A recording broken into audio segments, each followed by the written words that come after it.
তোমার ধর্মকে তুমি এত বড় বেইজ্জতি করলা কেন?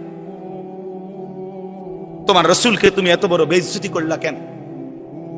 তুমি যদি নবী সাল্লাল্লাহু আলাইহি সাল্লামের কাছে আমলনামা দিয়া বলো যে ইয়া রাসূলুল্লাহ, এই যে আমি আনিসুর রহমান, আমার সুপারিশটা আপনি করেন হাশরের ময়দানে, এই যে আমার আমলনামা। আল্লাহ নবী সাল্লাল্লাহু আলাইহি ওয়াসাল্লাম যদি আমলনামা উল্টাইয়া দেখবে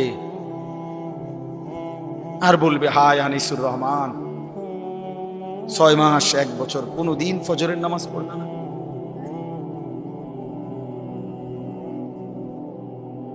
আমার উম্মত, আমি 23টা বছর চোখের পানি ফেললাম, আমি কত পাথরের আঘাত সইলাম, আমি ক্ষুধার কষ্টে পেটে পাথর বাঁধলাম, আমি দান দান শহীদ করা রক্ত নিয়ে ময়দানে বেহুশ হয়ে পড়েছিলাম, আমি সারা রাত দাঁড়িয়ে চোখের পানি ফেলে তোমাদের জন্য, উম্মতের জন্য কেঁদেছিলাম, বিনিময়ে এই আমলনামা। 30 বছর তুমি মুসলমান সুদ খায়,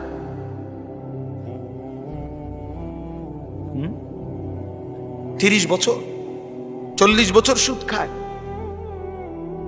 আপনার ঘরে 30 বছর টেলিভিশন চলে, নারী নাচ গান, এগুলো নবীজি দেখবে না? কথা বলেন না কেন? নবী এগুলো দেখবে না তো কিছু বলবে না? না বলবে মাশাআল্লাহ, দারুণ আমলনামা নিয়ে আসছে, আসো তোমার জান্নাত বুঝাই দেই। না সুপারিশ মানে এই নাকি? কোনো নিয়ম কানুন নাই। নবীজি সুপারিশ করবে, কথার মানে কি? মানে নবীজি বলছে, উম্মত তোমার যা মন চাই তা গুনাহ করে মৃত্যু পর্যন্ত এই অবস্থায় তুমি আইসো কবরে, হাসরে, আমি শুধু সুপারিশ করে জান্নাত দিয়ে দেব, এই তো না? আমার বাপ, ইনসাফ করো ছেলেরা, তোমরাও ইনসাফ করো। প্রিয় ভাই আমার, ভাবতে শিখো। কেমনে দেখাইবা? রাসূলুল্লাহ সাল্লাল্লাহু আলাইহি সাল্লাম কাঁদবেন, চোখের পানি ফেলবেন, বলবেন, উম্মত আমি শ্রেষ্ঠ নবী, তুমি আমার শ্রেষ্ঠ উম্মত, শ্রেষ্ঠ উম্মত হইয়া তুমি আমার এই হাসরের ময়দানে কেমনে পারলা এত বড় বেইজ্জতি করতে? আল্লাহর কাছে নবী যখন পেশ করবে, রব্বুল আলামিন আমার উম্মতের আমলনামা সুপারিশ করলাম, রব্বুল আলামিন বলবে, বন্ধু এটা কি আমলনামা? দেখা কোন বাবা যদি 12 বছর বিদেশ থেকে ছেলেটার জন্য টাকা পাঠায়, 12 বছর পরে ছেলেটা ইন্টারমিডিয়েট পাশ করে পরীক্ষার রেজাল্ট দিছে, যেদিন সেদিন দেখছে যে ফেল, ওই বাপ যদি চিৎকার করে কাঁদবে আর বলবে যে, আরে বাপ তুই জানোস না, আমি 12টা বছর আমি এই রোদ ভরা ঘামে ভরা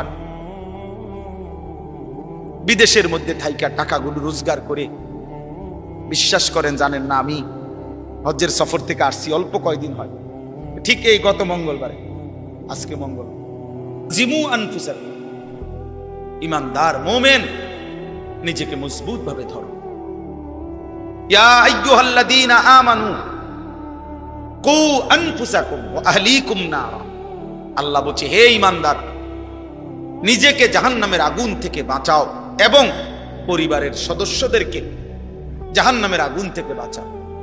দেখেন আল্লাহ আলাদা করে বলছে, পরিবারের সদস্যদেরকে জাহান্নামের আগুন থেকে বাঁচাও সেটাও বলছে, আবার আলাদা বলছে নিজেকে জাহান্নামের আগুন থেকে বাঁচাও, কু আনফুসাকুম, আগে এটা বলছে। অর্থ কি? অর্থ হইল, জীবন চলার পথে যদি কখনো এমন হয় যে স্ত্রী সন্তানও আর আল্লাহকে মানে না, নামাজ পড়ে না, সেজদা দেয় না, হাজার চেষ্টার পরেও, হাজার বলার পরেও ঘরের মানুষগুলো আর আল্লাহ খুদা আখেরাত মানে না, আল্লাহ বলতে চাচ্ছে বান্দা, তখনও মোমেন তুমি নিজের একা হলেও নিজের জাহান্নামের আগুন থেকে বাঁচাও, একা হলেও জাহান্নাম থেকে বাঁচতে হবে, একা হলেও, একাই যুদ্ধ করতে হবে। এই কাজেই নিজেকে ভুলে যাওয়ার কোনো সুযোগ নেই। হাদিসের মধ্যে আছে, ওই ভাই তোমরা এই অটো থেকে নামো, নামো মিয়া, এত এত জমিদারি স্টাইলে ওয়াজ শোনেন,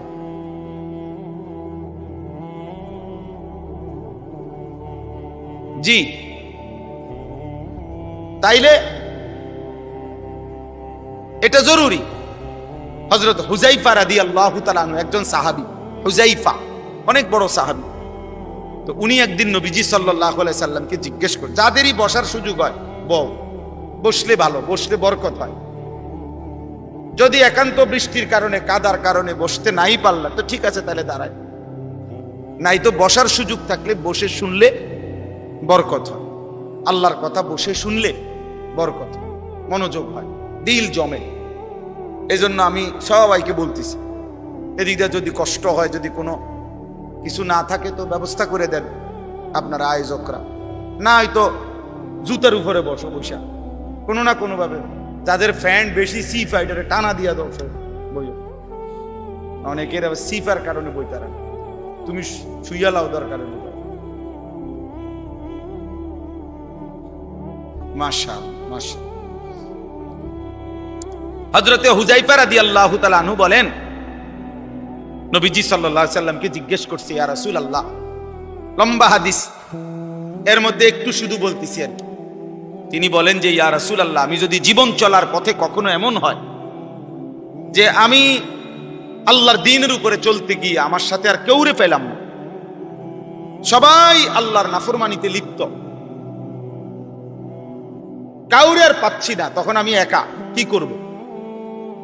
তখন হাদিসে আছে নবী সাল্লাল্লাহু আলাইহি ওয়াসাল্লাম বলছেন, ফাতাজিলিল ফিরাকা কুল্লাহা, ঠিক আছে তাহলে সব দল সব মত ছেড়ে দাও, তুমি একাই। নবীজি বলছে গাছের, ওয়ালাউ আন তাআদ্দা বিআসলি শাজারাতিন, গাছের শিকড়, গাছের গোড়ালি কামড়াইয়া দইরা তুমি তোমার দ্বীনের উপরে একাই মজবুত থাকো। প্রয়োজনে গাছের শিকড় কামড়ায়, আমি একাই, তবু আমি আল্লাহর নাফরমানি করি, আমি আল্লাহর নাফরমানি, আমার সাথে আমি আর কাউরে পাইলাম তো ঠিক আছে একাই। রাসূলুল্লাহ সাল্লাল্লাহু আলাইহি সাল্লামের একজন সাহাবী ছিলেন আবু যর গিফারি রাদিয়াল্লাহু তাআলা। নবীজির ইন্তেকালের পরে সাহাবাদের জামানায় উনার ব্যক্তিগত একটা মত ছিল একটা মাসআলায়। এই একটি মত ছিল এরকম উনার, যেই মতে পক্ষে, উনার পক্ষে একজন সাহাবীও ছিল না, মানে এই কথাটার উপরে আর কেউ একমত না, শুধু এটা উনি একাই কইছে, আর কেউ উনার সাথে একমত ছিল না। সাহাবীরা তখন এই সাহাবী আবু যর গিফারি রাদিয়াল্লাহু তাআলা আনহু, হযরত ওসমান রাদিয়াল্লাহু তাআলা আনহুর জামানায় মদিনা থেকে অনেক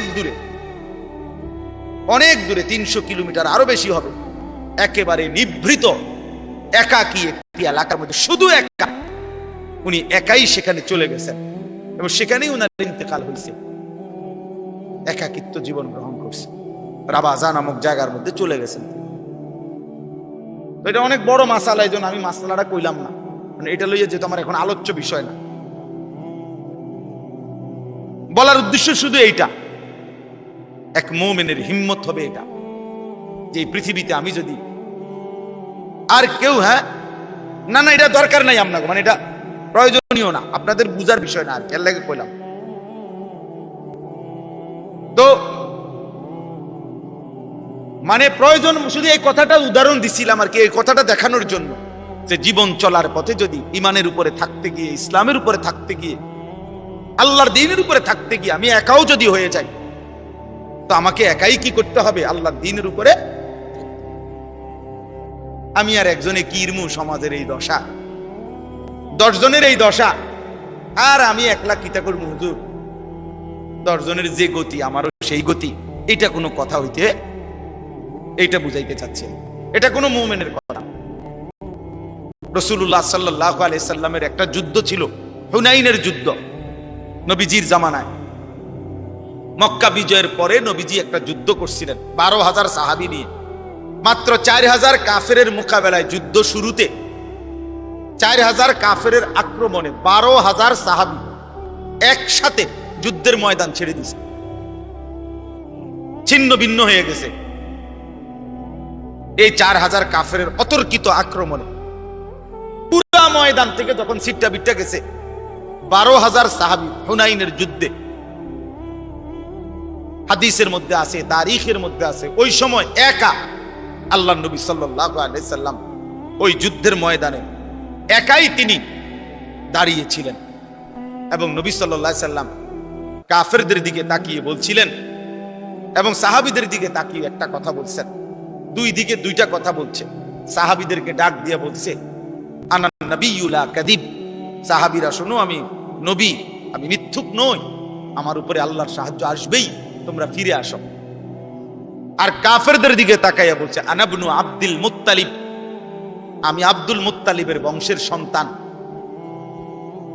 আমার বংশের সন্তান আমি আব্দুল মুত্তালিবের, শোনো, আমি প্রয়োজনে একাই লড়বো, কিন্তু আমি পিঠ দেখাবো না, প্রয়োজনে বুক পেতে তোমাদের সমস্ত তীরের আঘাত সয়ে নেব, জীবন দেব, তবু আমি ময়দান ছাড়বো না। শেষ পর্যন্ত সাহাবীরা সব আবার ফিরে আসছে, আল্লাহ তাআলা মুসলমানদেরকে বিজয় দান করছে। ওয়ালাকাদ নাসারাকুমুল্লাহু ফি মাওয়াতিনা কাসীরাতিন ওয়া ইয়াউমা হুনাইন, কোরআন শরীফে ডাইরেক্ট এই আয়াত আছে এই যুদ্ধের কথা। তাইরে বাপ, এই সবগুলো উদাহরণ দিয়ে আমার বলার উদ্দেশ্য কি? উদ্দেশ্য এটাই, নিজেকে ভুলে যাওয়া। আজকে তোমরা অনেক কিশোর যুবক ছেলে বাপ, এতটুকু আত্ম উপলব্ধি তোমাদের নাই যে সকাল থেকে নিয়ে রাত পর্যন্ত তোমরা কি করছো। প্রিয় ভাই আমার, তুমি তো একজন মুসলমানের সন্তান, তোমার আব্বা মুসলমান, মা মুসলমান, তোমার দাদা দাদি নানা নানি মুসলমান, তোমার চারপাশের আত্মীয় স্বজন সব মুসলমান। সারা দিনে যারা এক ওয়াক্ত নামাজ, ফজর থেকে এশার নামাজ, এক ওয়াক্ত নামাজ যারা পড়লা না, আমার প্রিয় সন্তান, বলো মুসলমান এমন হয়?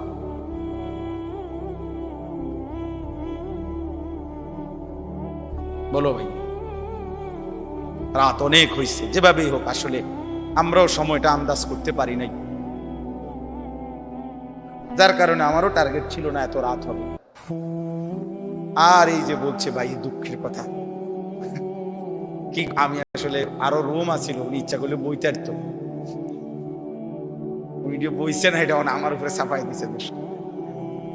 যাই হোক, আসলে আমি প্রতিদিন মাদ্রাসার মধ্যে মানুষের এই আসা যাওয়া, এর ভিতরে দিয়ে যে দূর সম্ভব হয়, জিন্দিগির কোনো আগামাথাও নাই, কোন সময় যে খাই, কোন সময় খাই,